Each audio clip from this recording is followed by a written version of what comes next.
Okay, so the first thing to know is on the top art here, we are going to keep all of these pieces here that are inside the Santa, and we're going to paint them and put them back in. I'll show you how. Here are all the pieces we are keeping. We're keeping the top art as well as all the inserts to the Santa. We're going to paint them. We're keeping the little badge, front badge. We're going to sand that down and we're going to stain it. We're keeping the two bases. Now make sure that you used the slot tester and you figured out which slot files that you're going to use to best fit into this. Now this is moved forward just a little bit because the slot is on the second one. So if you do find that your artwork after you put it on is not centered and you don't like it, you can move this back a little bit or forward depending on how your art sits on that.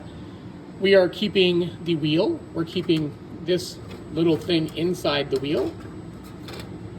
That is what makes it stay in position. We're keeping this little thing and the backer. So we are going to paint this and stain the rest of that, but we're going to paint this white. So that's how I'm going to do it. You can finish it however you like. Let's get painting here, guys. I'm in my paint booth, so I hope you can still hear me. We are literally just going to use 4 colors for this. We are going to use MTN 94 light red.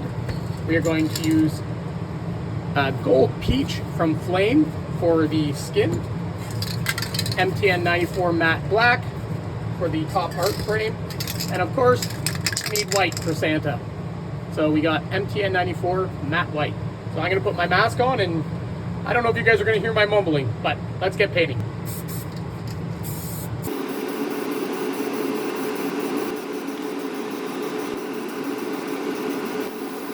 All right, so we've got all our pieces here that we want to stain. I am going to go with a Minwax red chestnut and a Minwrap wax colonial maple.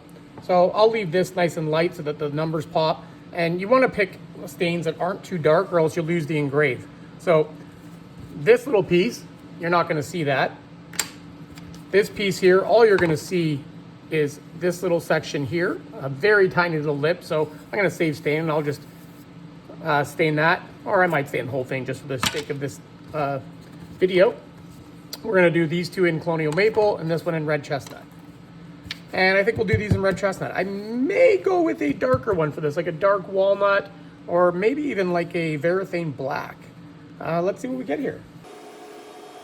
So we're going to start with the red chestnut here. All right, so for the wheel, we're going to go with a colonial maple.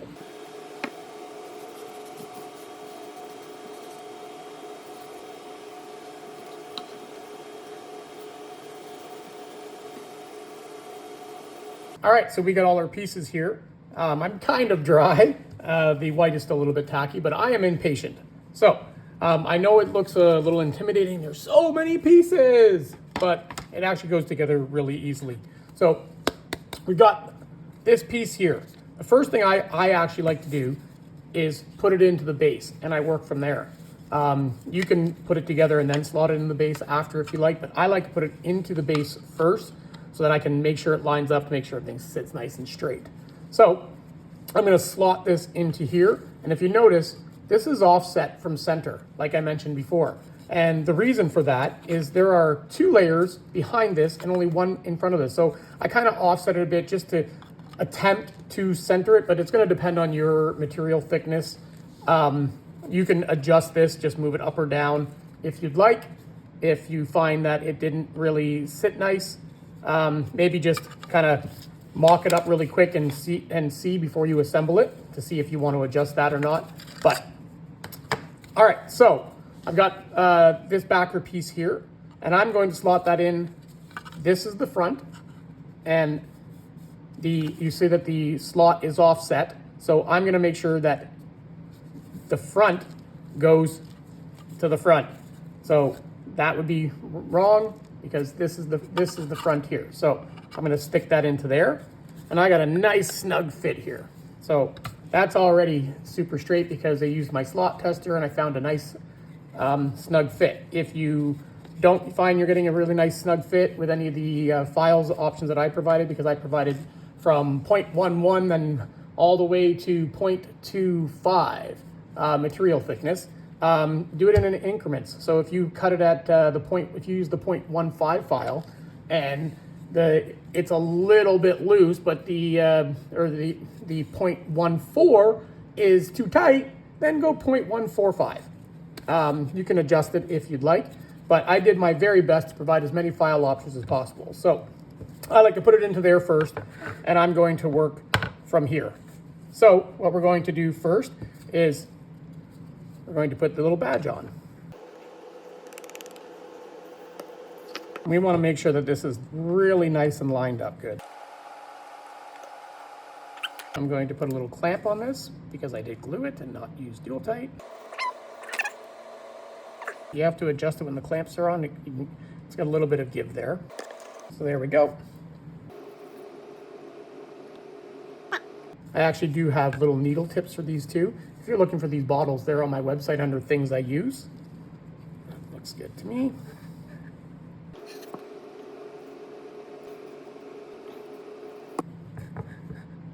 There we go. All right, let's insert. As I said, we're gonna put the pieces back in. It's hard for me to see because I've got this big ring light in my face blocking me from looking over top of the artwork, so it is hard to video record and do this. So I do realize that I'm missing here. It's because of the angle. I can't see properly.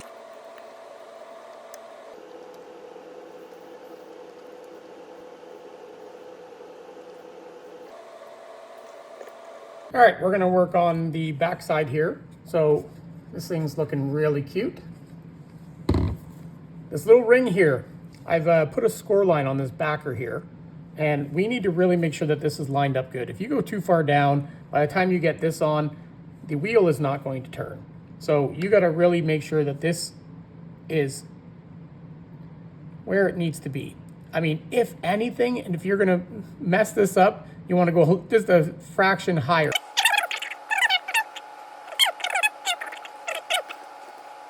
Again, I can't get my head over where I want to.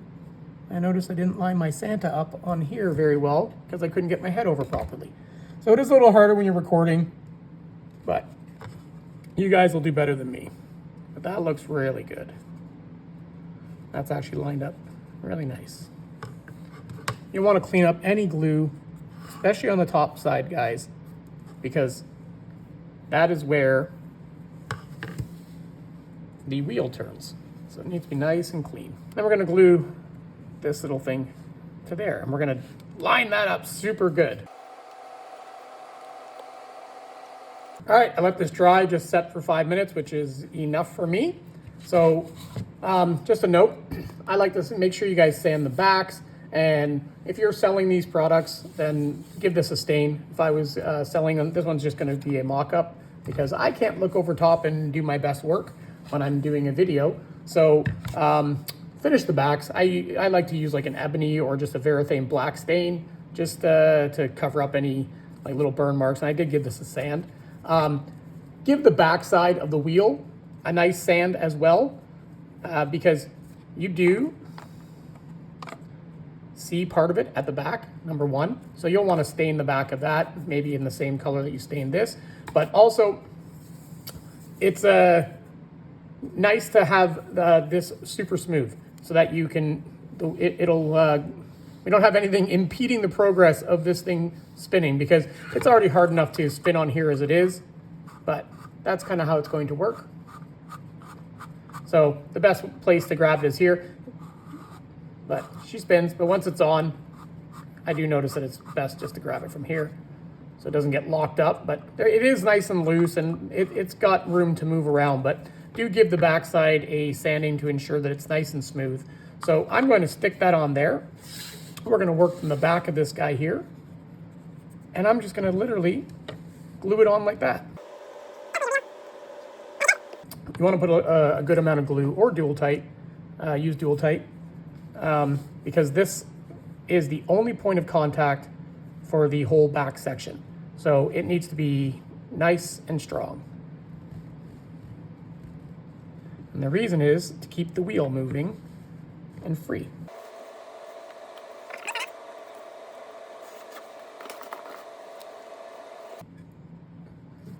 You guys can wait to do that if you want after this dries, but I'm just gonna stick it on right now just to show you guys. If you want this thing really locked in, you can glue the seam there. And I've got a score line here. So just line that up on the score line the best you can. All right, guys, so there it is. One thing I do want to note is when you are doing the gluing, make sure that you don't put too much glue or it seeps in, especially when you put this back layer on. It actually just happened to me. So this thing was going to lock up.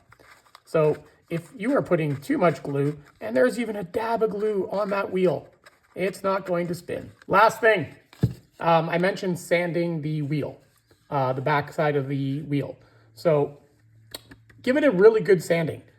Take some of the material off. It will actually work and slide better if you do remove some of the material there. So give it a good sanding, and that's it. I promise. Have a great day, guys.